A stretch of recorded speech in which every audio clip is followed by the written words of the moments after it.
पहाड़ों की हवा है, देवताओं की दुआ है। तो चलिए दोस्तों, हम लिए चलते हैं आपको रुद्रनाथ पार्ट 2 में, जहां हम रुद्रनाथ और रुद्रनाथ से आगे की जगह है जो अब तक अनछुई हैं, उनके बारे में आपको बताते चलेंगे।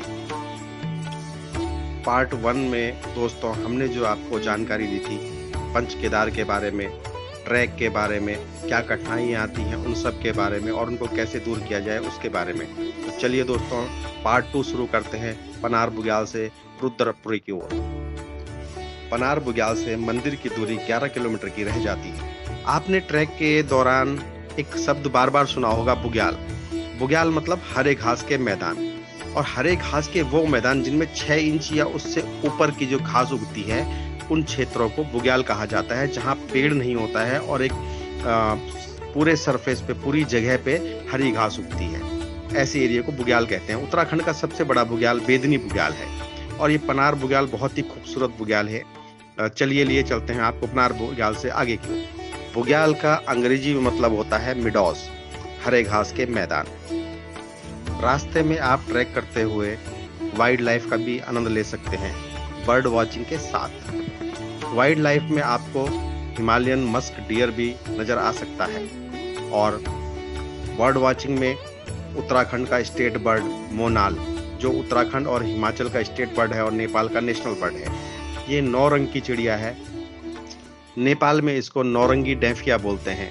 बहुत ही सुंदर चिड़िया है दोस्तों, कभी मौका मिले तो जरूर देखिएगा मोनाल फीजेंट। रास्ते में आपको भोजपत्र के जंगल भी दिखाई देंगे, बहुत ही सुंदर वृक्ष भोजपत्र के। और वृक्ष का जो तना होता है दोस्तों, जब उस पर सूरज पड़ता है तो बहुत ही चमकदार होता है। वृक्ष के तने से ही भोजपत्र निकाला जाता है, और आप यकीन मानिए जितना बड़ा पेपर चाहिए उतना बड़ा पेपर आप उससे निकाल सकते हैं। निकालना बहुत सावधानी से होता है। आगे ट्रैक पर चलते हुए पनार बुग्याल से आगे आपको दिखाई देगा दोस्तों पितरधार।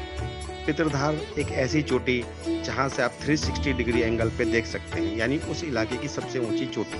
वहां पे एक प्राकृतिक गेट बना हुआ है, और जब 6 महीने शीतकालीन के लिए रुद्रनाथ जी के कपाट बंद हो जाते हैं तो गांव वाले या उस क्षेत्र के जो भी चरवाहे हैं वो पितरधार से आगे की यात्रा नहीं कर पाते हैं। वहां पे प्रतिबंध लगा दिया जाता है, पितरधार से आगे कोई नहीं जाता है। पितरधार से पहले पनार तक सभी आ जा सकते हैं।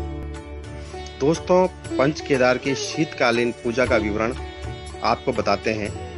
प्रथम केदार केदारनाथ और द्वितीय केदार मद महेश्वर की पूजा ऊखीमठ के ओमकारेश्वर मंदिर में शीतकालीन में होती है।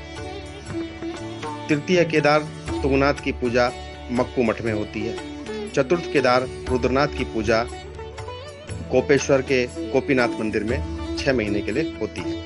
पंचम केदार कल्पेश्वर 12 महीने के लिए खुले रहते हैं। पंच केदार में केवल कल्पेश्वर महादेव ही ऐसे महादेव हैं जिनकी पूजा 12 महीने अपने स्थान पर होती है। तो दोस्तों, लीजिए दर्शन कीजिए रुद्रपुरी के। ये जो छोटा सा आपको जो रुद्रपुरी दिखाई दे रही है, ये वाकई में इतनी ही है, इसके अलावा यहाँ पे कुछ नहीं है। जो यात्री जाते हैं वो यात्रियों को एक कमरा मिल जाता है, उस कमरे में नीचे घास के काट कर बुग्याल की घास काट कर बिछाई जाती है, वही आपका गद्दा है। कुछ कंबल आपको रात बिताने के लिए मिल जाते हैं, और कुछ बर्तन और लकड़ियां मिल जाती हैं जिसमें आप अपनी मैगी या जो कुछ आप बनाना चाहें, आटा घर से ले जाएं तो आटा गूंथ के रोटी बना सकते हैं, सब्जी बना सकते हैं। इन सब के लिए आपको मंदिर की तरफ से व्यवस्था कर दी जाती है। दोस्तों, 70-80 साल पहले जो केदारनाथ की यात्रा हुआ करती थी उसमें केदारनाथ के मंदिर के अलावा वहां पे कुछ नहीं दिखाई देता था। आप पुरानी पिक्चर्स में देख सकते हैं। सेम वही सिचुएशन आज रुद्रनाथ की है। आज की डेट में भी रुद्रनाथ जो आपको ये पिक्चर में दिखाई दे रहा है सेम वैसा ही है। दोस्तों, कीजिए रुद्रनाथ मंदिर के दर्शन। ये छोटी सी आपको झोपड़ी नुमा दिखाई दे रहा है, ये अंदर से बैठने का स्थान है यात्रियों के लिए। और जो इसके ठीक पीछे आपको एक बहुत बड़ी चट्टान दिखाई दे रही है, उस चट्टान के ठीक नीचे शिव जी विराजमान है। मंदिर के ठीक ऊपर आपको एक चोटी दिखाई देगी। दिखाई तो बहुत पास देगी, लेकिन वो मंदिर से 5 से 6 किलोमीटर की दूरी पर है और कुछ लाल कलर की है। दोस्तों, उस जगह का नाम है लाल माटी। लाल माटी से ब्रह्म कमल पुष्प ला के पंडित जी रोज सुबह अभिषेक करते हैं, पुष्प अर्पित करते हैं भगवान भोलेनाथ को। ये एक पर्टिकुलर समय होता है 1 महीने का, जब ब्रह्म कमल खिलता है और जब ब्रह्म कमल अस्त होता है, उसी के बीच में ये प्रक्रिया चलती है।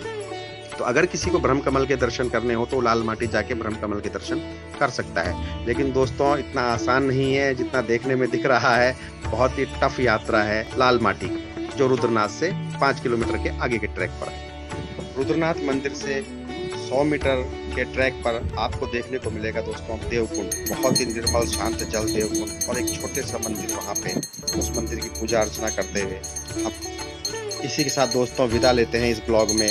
जुड़े रहिए कारवां के साथ, अगले ब्लॉग में फिर मुलाकात होगी बहुत जल्दी। जय भारत, जय देवभूमि उत्तराखंड, जय रुद्रनाथ महादेव।